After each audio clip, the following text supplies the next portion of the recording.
Assalamualaikum warahmatullahi wabarakatuh. Perkenalkan, nama saya Raymond Vincent Mustafa, kelas IF 17B dengan NIM 174162552011078 dari Universitas Buana Perjuangan Karawang, Teknik Informatika.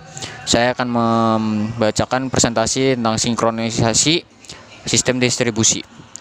Yang pertama, overview. Sistem terbesar sebenarnya adalah proses-proses yang berkolaborasi atau bekerja sama. Sebelumnya telah dibahas komunikasi yang merupakan dasar kesemuanya.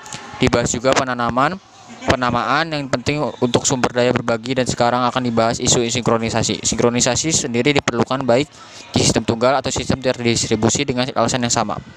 Tujuannya, yang pertama, mahasiswa memahami apa itu sinkronisasi dan pentingnya sinkronisasi pada sistem terdistribusi. Yang kedua, mahasiswa juga mengetahui secara singkat teknik-teknik sinkronisasi disertai kondisi-kondisi yang menerapkan teknik-teknik tersebut. Yang berikutnya, definisi. Sinkronisasi adalah proses pengaturan jalannya beberapa proses pada saat yang bersamaan.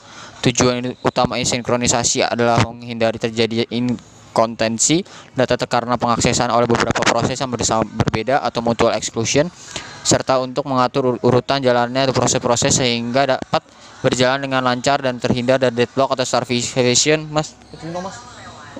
Sinkronisasi umumnya dilakukan dengan bantuan perangkat sinkronisasi. Penyelesaian terhadap masalah ini sangat penting karena perkembangan teknologi sistem komputer menuju ke sistem multiprocessing terdistribusi dan paralel mengharuskan adanya proses-proses konkuren. Berikutnya, sinkronisasi cloud. Algoritma untuk sinkronisasi dalam sistem terdistribusi memiliki beberapa sifat. Yang pertama yaitu informasi yang relevan tersebar di beberapa komputer. Keputusan pembuatan proses hanya berdasarkan informasi lokal. Peristiwa kegagalan dengan penyebab tunggal di dalam sistem harus dihindarkan. Yang keempat, tidak tersedia clock atau sumber waktu yang global yang akurat. Sinkronisasi merupakan bagian penting untuk kerjasama. Pertama, pemakaian sumber daya berbagi atau sharing resource. Kedua, pengurutan kejadian. Ketiga, kesepakatan clock tersebar. Sinkronisasi start forward.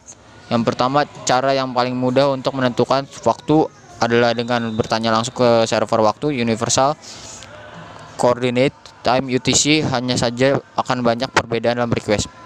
Yang kedua, karena waktu merupakan dasar dari cara orang berpikir dan akibat tidak adanya sinkronisasi clock juga dapat sangat dramatis, karena wajar saja bila dalam pembahasan sinkronisasi dimulai dengan pertanyaan sederhana. Mungkin mensinkronisasikan semua clock yang ada dalam sistem tersebar.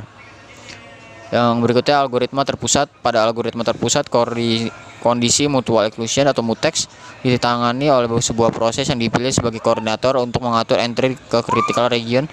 Setiap proses yang ingin meminta mutex mengirim pesan request atau ke koordinator. Bila proses tersebut menerima pesan reply dari koordinator, maka semua proses tersebut diizinkan oleh masuk ke daerah kritis. Sesudah keluar dari krisis, proses mengirim pesan rilis ke koordinator dan melanjutkan eksekusi. Algoritma tersebar. Kejadian kegagalan karena penyebab tunggal tidak dapat ditoleransi dan sistem tersebar, sehingga para peneliti mengembangkan berbagai algoritma mutual exclusion tersebar. Yang kedua, algoritma ini bekerja dengan membuat sebuah proses yang ingin memasuki daerah kritis terlebih dulu membuat pesan yang berisi nama daerah kritis dan ingin dimasuki nomor proses dan waktu terkini. Yang ketiga, pesan ini dikirim ke semua proses dengan asumsi komunikasi yang digunakan reliable.